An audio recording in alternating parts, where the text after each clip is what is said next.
దాయి అనగానే చేతి కందేన చంద్రవాదన కుంచె నువ్వే తాకగానే పంచ ప్రాణాలు పొందినానా బొమ్మ దుమ్మ తేలక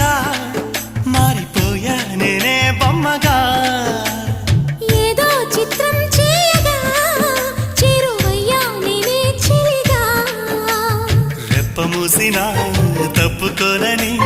కంటి పాప ఇంటిలోన ఏరి కోరి చేరుకున్న దీపమా అల్లం నేరేడు కళ్ళతానా ప్రేమ వల్ల పట్టాను పిల్లదానా